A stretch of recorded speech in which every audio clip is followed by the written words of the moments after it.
एक बार कुछ बंदरों को एक भारी से पिंजरे में डाला गया और वहां पर एक सीढ़ी लगाई गई। सीढ़ी के ऊपरी भाग पर कुछ केले लटका दिए गए। उन केलों को खाने के लिए एक बंदर सीढ़ी के पास पहुंचा। जैसे ही वह बंदर सीढ़ी पर चढ़ने लगा, उस पर बहुत सारा ठंडा पानी गिरा दिया गया और उसके साथ साथ बाकी बंदरों पर भी पानी गिरा दिया गया। पानी डालने पर वह बंदर भागकर एक कोने में चला गया। थोड़ी देर बाद एक दूसरा बंदर सीढ़ी के पास पहुंचा।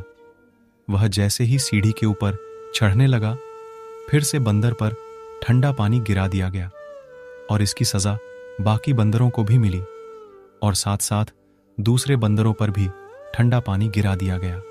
ठंडे पानी के कारण सारे बंदर भागकर एक कोने में चले गए। यह प्रक्रिया चलती रही और जैसे ही कोई बंदर सीढ़ी पर केले खाने के लिए चढ़ता, उस पर और साथ साथ बाकी बंदरों को इसकी सजा मिलती और उन पर ठंडा पानी डाल दिया जाता। बहुत बार ठंडे पानी की सजा मिलने पर बंदर समझ गए कि अगर कोई भी उस सीढ़ी पर चढ़ने की कोशिश करेगा तो इसकी सजा सभी को मिलेगी और उन सभी पर ठंडा पानी डाल दिया जाएगा। अब जैसे ही कोई बंदर सीढ़ी के पास जाने की कोशिश करता तो बाकी सारे बंदर उसकी पिटाई कर देते और उसे सीढ़ी के पास जाने से रोक देते। कुछ देर बाद उस भारी से पिंजरे में से एक बंदर को निकाल दिया गया और उसकी जगह एक नए बंदर को डाला गया। नए बंदर की नजर केलों पर गई। नया बंदर वहां की परिस्थिति के बारे में नहीं जानता था, इसलिए वह केले खाने के लिए सीढ़ी की तरफ भागा। जैसे ही वह बंदर उस सीढ़ी की तरफ भागा, बाकी सारे बंदरों ने उसकी पिटाई कर दी। नया बंदर यह समझ नहीं पा रहा था कि उसकी पिटाई क्यों हुई, लेकिन जोरदार पिटाई से डरकर उसने केले खाने का विचार त्याग दिया।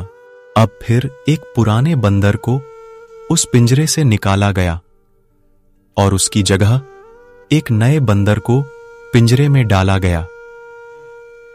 नया बंदर बेचारा वहां की परिस्थिति को नहीं जानता था, इसलिए वह केले खाने के लिए सीढ़ी की तरफ जाने लगा और यह देखकर बाकी सारे बंदरों ने उसकी पिटाई कर दी। पिटाई करने वालों में पिछली बार आया नया बंदर भी शामिल था, जबकि उसे यह भी नहीं पता था कि यह पिटाई क्यों हो रही है। यह प्रक्रिया चलती रही और एक एक करके पुराने बंदरों की जगह नए बंदरों को पिंजरे में डाला जाने लगा। जैसे ही कोई नया बंदर पिंजरे में आता और केले खाने के लिए सीढ़ी के पास जाने लगता, तो बाकी सारे बंदर उसकी पिटाई कर देते। अब पिंजरे में सारे नए बंदर थे, जिनके ऊपर एक बार भी ठंडा पानी नहीं डाला गया था।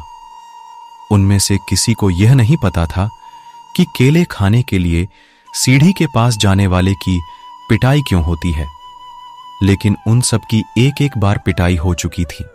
अब एक और बंदर को पिंजरे में डाला गया और आश्चर्य कि फिर से वही हुआ।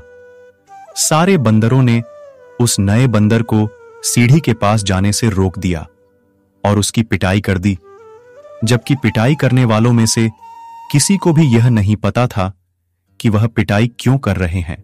हमारे जीवन भी ऐसा ही कुछ होता है। अंधविश्वास और कुप्रथाओं का चलन भी कुछ इसी तरह होता है, क्योंकि हम लोग प्रथाओं और रीति रिवाजों के पीछे का कारण जाने बिना ही उनका पालन करते रहते हैं और नए कदम उठाने की हिम्मत कोई नहीं करता, क्योंकि ऐसा करने पर समाज के विरोध करने का डर बना रहता है। कोई भी कुछ नया करने की सोचता है तो उसे कहीं ना कहीं लोगों के विरोध का सामना करना ही पड़ता है।